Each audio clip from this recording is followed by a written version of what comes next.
Ngithanda ukubingelela izalukazi, amakhehla, iy'ndlondlo, izangoma, yithunywa, abaprofethi bonke abanamandla. So namhlanje-ke nikhuluma nomkhulu Dlangonyezi, impande egawula ezizweni. Ngiyacela namhlanje ukuthi ngicacise kakhulu ukuthi ngale ndlela yokuqala ukuya phambili ngesithunywa kunezinto ekumele uqale uyithathe noma uzenze. Lezi zinto ziwu-7 bayede, ziwu-7 lezi zinto. Ngiyacela ukuthi umuntu akwenze lokho ngoba kuzosiza umuntu ngendlela la azayithatha ezobhekana naye empilweni yakhe, bese impilo iba lula, kungabi khona ukukhala njalo, zingabi khona iy'nkinga, konke kube lula kwelamathongo. Izinto y'sheshe, kungabi khona izinto ezizomoshakala ngenxa yokuthi wena uvele wagagamela kakhulu, wangenza ngendlela ekufanele wenze ngayo. So namhlanje idlozi lakho lifuna ukuthi ube nokuqonda, uzazi ukuthi. So number 1, write your spiritual calling down. Lokho kusho ukuthi bhala into oyiboniswayo. Zama ukuthola like a normal book, maybe a journal. You write something that you've been shown down, and then lapho it will help you to find yourself, who you are.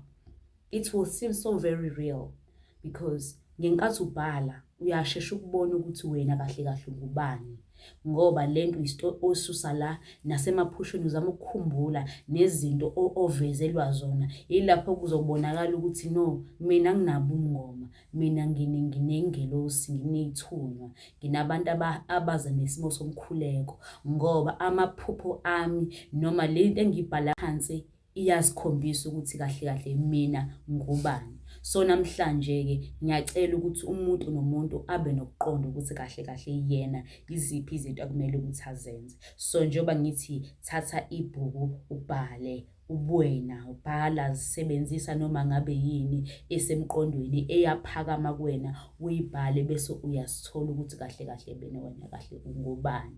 Uyabona? So lokho kuzosiza ukuthi izinto zibe lula empilweni yakho, ungakaqali lutho, ungakahambi isangoma, ungakahambi inyanga, ungakahambi improfethi. Qala lezo zinto, lento uyenze, uyibhale phansi, uzame ukuzifuna usithole kahle kahle bayede. So number two, research your spiritual calling.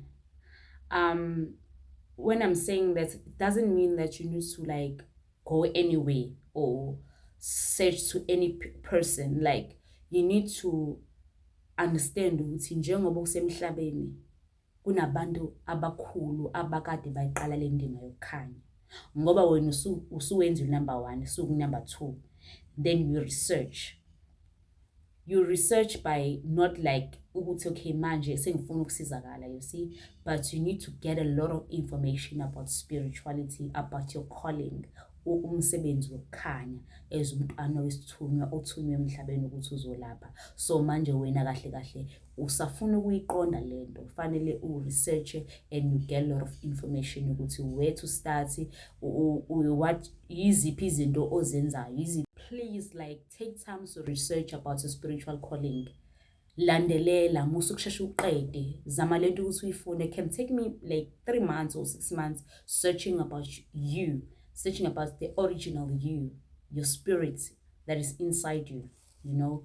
Ube nokuqonda ukuthi njengoba manje umbethwe, yiziphi izinto manje ozobhekana nazo ekukhanyeni njengoba wena uphiwe lamandla okwelapha ngokukhanya, uphiwe nomkhuleko. Izona zonke izinto ozithola ukuthi uzolapha, uzokhuleka, uzoba umthandazeli, uzoba umprofethi, uzoba umshumayeli, uzokwenza izinto ey'ngakanani. So kuningi ekukhanyeni okwenzekalayo. So you wouldn't jump to a new job without a training first. So it's so very important ukuthi uqale ubheke indlela le uzoyihamba, ulandelele, you find best people. Baningi abantu abanamandla, baningi abantu abakhulu abayaziyo le ndlela yokukhanya, abangakusiza, abangakulekelela, and you understand ukuthi kahle kahle sengizoqalani manje, iziphi manje izinto osuzozenza. Uyabona? So kubalekile-ke namhlanje ukuthi ube nokuqonda ukuthi kahle kahle wena ungubani, ngokunjani to research kakhulu, hayi kancane. Take your time. So you need to find exactly how you're gonna do it, with whom you will do it, and why you're gonna do it. So this is why you need to do a research, ukubhekisisa. So ngiyacela lapha ekhaya ukuthi awube nesikhathi ungavelaphi langazelela amandla nawo, ngoba ngaphandle kwalamandla izinto zizoma ngempela, zizoma kube buhlungu, kube ngazuthi manje uNkulunkulu akekho. Waphela sibe siqale sisho njalo sithi uNkulunkulu akekho, idlozi alikho, noma ledlozi alinawo amandla akwenzi lutho. So kanti no, lifuna umuntu okhuthele, khuthala phela, yabo. So number 3, connect with others.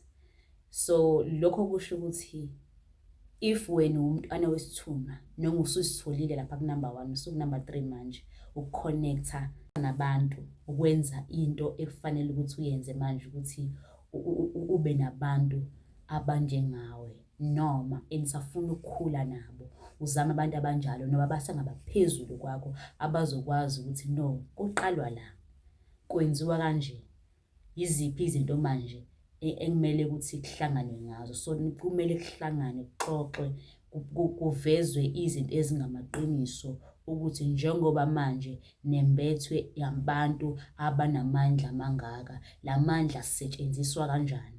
Lapho-ke base bezokhuluma iqiniso futhi bakhulise, bakwenzele not ukuthi yibona kuphela noma umuntu oyedwa wena ozomthola ukuthi ngoba umuntu wesithunya usenze yonke into for many years, bese wena uthi hayi ngizohlala kuyena, naye kukhona angakakwenzi noma kukhona angazange akwenze, mhlawumbe wena uzokwenza. So kubalulekile ukuthi you can even have 6 people that are very spiritual, and then you learn from that people, like you learn izinto eziningi, uyafunda, niyaxoxa, niyasilekelelana. Now you help them, the time ubasiza bona now uyafunda khona lapho, you know. But ziningi izinto ezizokwenzeka ozodlula kuzona, can take even 5 years to reach where you are. Don't expect ukuthi nje usunesithunywa mhlambe in 2 years uzobe usu right, no, can take many years. So uyakhula, uyingane yasemkhathini kamoya. So yonke into ozoyiqala emhlabeni uzoqala ekuvele na kunemoya emibi yakhona, so uzophazamiseka. So kubalekile ukuthi uthole abantu abazokwazi ukweseka kule mimoya esiphila kuyona, ukuze ukwazi ukukhula kahle, ungaphazamiswa ubuye uthi hayi lento ayikho, uyabona. Kanti ufanele uthole abantu vele abanamandla othi mawuphupha futhi naye lento iyayiphupha, ubone ukuthi cha lo muntu sento ayodwa kahle kahle. So number 4, write down your spiritual goals. So it's like, where do you want to see yourself in 2 years, maybe in 1 year, in maybe in 6 months. So lokho kuzokusiza ukuthi lapha ekhaya ukwazi ukuthi ube nenkuthalo kwilento oyifisayo ukuthi igcine yenzakalile, ukuthi okay, njengoba mina ke kulonyaka ngisaqala isithunywa ukuthi kushaya uDisemba sengiyaqala ngiyalapha, ngoba vele nginawo amandla kunini ukuthi ngisize umuntu osenkingeni, because there's nothing wrong to help someone osenkingeni, because you've been given powers to heal and to protect and to defeat all the enemies, all the evil spirits. So kubalulekile ukuthi ukwazi ukunqoba, usize ingane exakekile, ukhulekele ingane ezihlaselwa yimimoya, ezivalwe ngisho komcebo. So lokho it's a goal ukuthi okay, maybe in 6 months ngifuna sengikwazi ukuthi mengikhuleka mina umuntu aphile manje, asinde manje, ngoba senginezinto vele mina esengiyifundile noma ngayithola ukuthi ezingumuntu umuntu uma sengilapha kanje ngifuna ukuthi njani asinde nini manje. So in 6 months ufise sengikwazi ukwenza into enjalo, uyabona. So mhlawumbe ekhaya khona umuntu ogulayo uthi no, ngicela ninginike mina imvumo ngimsize, ubone ukuthi amandla akho noma usuphakeme kangakanani. So this is a part of testing. So kubalulekile ukuthi uyithande futhi into oyenza, futhi ukholelwe kuleyo nto leyo. So namhlanje ngiyacela ukuthi umuntu nomuntu namhlanje asibhekisise, just set goals about your spirituality life, ukwazi ukuba nendlela ozoqala ngayo ikusasa lakho ezomntwana wembethe, ngoba uwona umsebenzi wakho loyo. Ngoba idlozi nje livala nje umsebenzi owawuhamba lapha kaMlungu, ingoba lento kumele ube khona. Yonke ibhlungu ngoba kunamadlozi anjalo, futhi angifuni uqamba amanga, ukhona futhi akwazi ukuthi okay, ingane yami ingakwazi ukuthi ihambe iyapha kuMlungu isebenzele, ikwazi ukubuya injani ize ekhaya eqhubeke yenze umsebenzi enikezwe yona edlozini. So kubalulekile-ke namhlanje ukuthi umuntu abe nokusiqonda, alandelele set goals. If ungumntwana kamoya, uhamba nemimoya engcwele, set goals, ngoba labantu bayabheka, bayabuka, futhi leyo nto uma ukhathi wenza ile nkathi bephakama ngakhona, ile nkathi bephakamisa nazo zonke izinto ezibaphakamisa abantu abadala, ngoba bayabuka nabalalela bayezwa. So yonke le nto leyo izosiza wena ukuthi uqale manje uhambe indlela yaphi iyaphambili, ungabi nebhopho. Amen. Number 5, chase out the fear. So ungabi nokwesaba.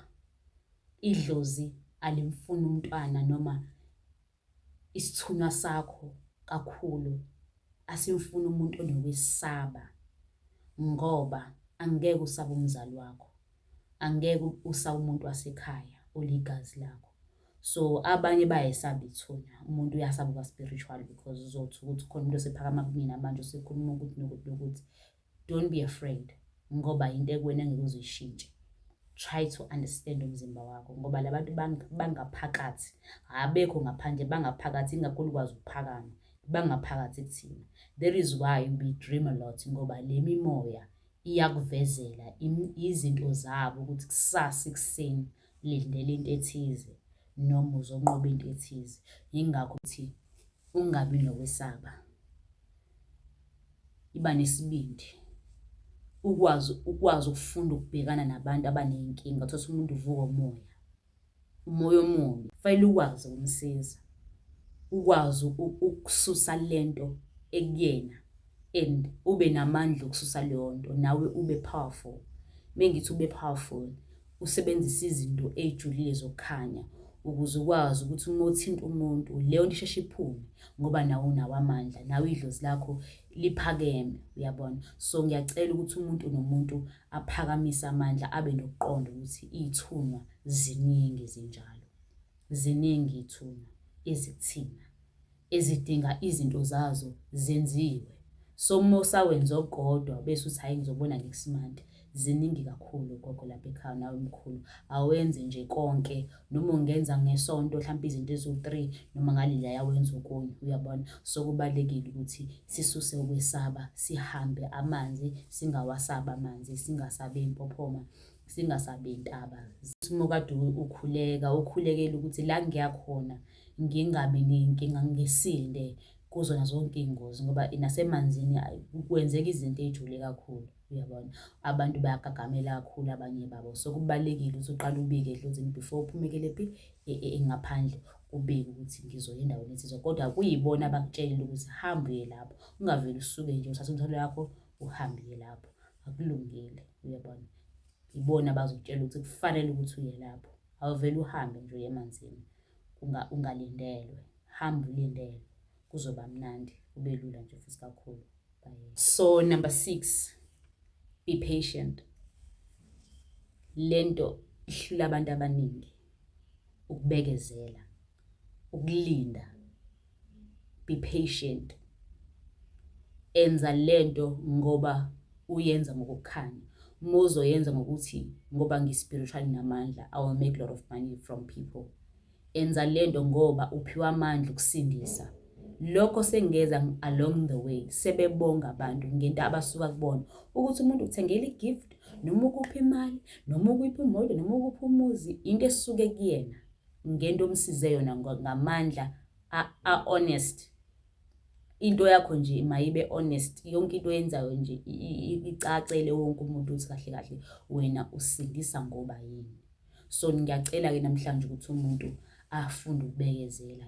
Do not force idlozi ukuthi liphakame libhodle mase kuthanda wena, lenza mase kuthanda lona, kodwa lizophakanyiswa ukukhanya kwakho sekwanele. Mengakaphakami kahle izinto zakho, kunento eyisinyama kuwena njengamanje, kumele ukuthi uyikhiphe ukuze ukwazi ukuthi isithunywa sakho sibe active kakhulu kuwena, sikwazi ukuthola amandla sokuthi siqhume, siphakame kuwena, sikwazi ukuvuleka, siphakame, senze yonke into ekumele ukuthi siyenze, sikuthume la kumele sikuthume khona, nawe bese uyathumeka, uyabona. Ungenzi izinto ngokuthi hayi ngivele nje futhi ngiqedele noma vele ngiyasebenza ngibuyele emsebenzini. Angeke uze wenzeke into enjalo.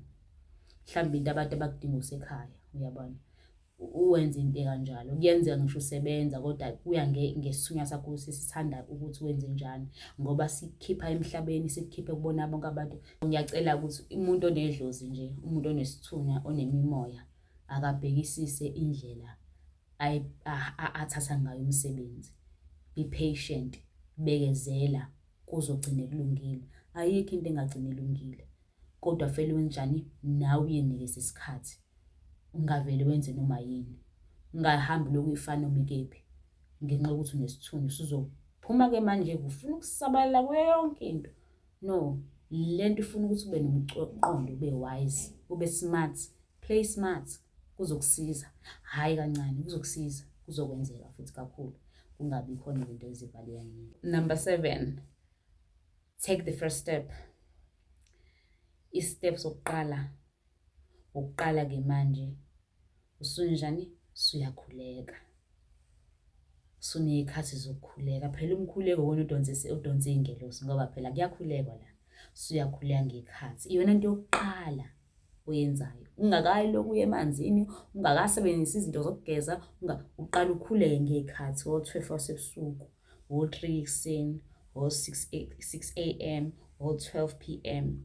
Uyabona, iy'khathi lezi, ngo-9 a.m., iy'khathi lezi zey'thunywa zethu ezahlukahlukene. I would advise you ukuthi thandaza kuzona zonke iy'khathi, ngoba phela ungakasazi usesiphakama ngasiphi la uzosifunda khona ukuthi esami ngo-12 siba namandla ekuseni. Ngathi mengikhuleka ngiyalwa, ngiba nolaka, shuthi la sisuke sinqoba khona izitha zami. Hhayi emini sike sithobile, lapho ngazi ngicule ngathi ngavele ngicule ngingakhuleki. So uyakwazi usifunda ukuthi, usifunda ngawo ukuthi njengoba usukwenza ngalezi zikhathi, how do you feel, ufila kanjani? So kubalulekile ukuthi ungakaqali ukwenza zonke lezi zinto emanzini, ukugezwa nani nani, qala ukhuleke. Ukhuleke ngalezi zikhathi, ukhuleke ngokujula, ungakhuleki ngokuthi ngifuna nje ukuthi ngikhuleke nje, ngikhuleke noma yini. Khulekela iy'thunywa ezikuwena ukuthi mazizibonakalise manje. Ukhulekele into enjalo, ubuye ukhanyise lapha ngey'mali ezimhlophe lapha phansi, ukhanyise ngezibani, ushintshe ngisho izibani, uze wakhe ngisho iy'bani zokuxosha imimoya, ususe ngisho amadlozi amabi empilweni yakho. This is where you start, uyoqala ngezinto ey'kanjalo. Ubuye ubavulele ngisho iBhayibheli abantu abadala, ufunde iBhayibheli, udonse iBhayibheli lakho, uvule zonke izinto zakho zenzeke. So kubalulekile ngempela ukuthi uqale manje, indlela yokuqala, iyona yokuqala, umkhuleko. Ngisho ngingakuyisa emanzini, vele ngiqale ngikukhulekise, ngikufundise indlela yokukhuleka. Uthi uqambe uhambe uyogezwa, iy'nto zakho vele useziphakeme kancane, iy'thunywa zakho seziqala manje seziyaziveza manje. Uma ungakhulekanga uzwe umzimba ushiya, ngobani, sesiyayiphakamela, sesazi phela isikhathi ophakama ngaso. So zenzeka kanjalo izinto, iyona ndlela nje secret enginganitshela yona ukuthi iyona ndlela eyisiqalo ukuthi okay manje-ke ukuze izinto ziphambili. Namhlanje ngiyacela ukuthi umuntu namhlanje abe nokuqonda, nilandelele iy'ngelosi zenu, nenze umsebenzi. Angeke ngize ngiyeke ukukhuluma nani, ngizohlezi nje ngiphosta, ngifaka amavidiyo, ngikhuluma ngayo yonke indlela ezokwazi ukuthi umuntu asizakale, noma into engakayiqali ngiveze mina ukuthi no, nansi into esele, babone ukuthi no, angikwenzanga ukuthi bayedwa. So ngiyacela-ke lapha ekhaya ukuthi-ke nenze konke okufanele. Don't forget to like and subscribe. Thank you for your time. Bye.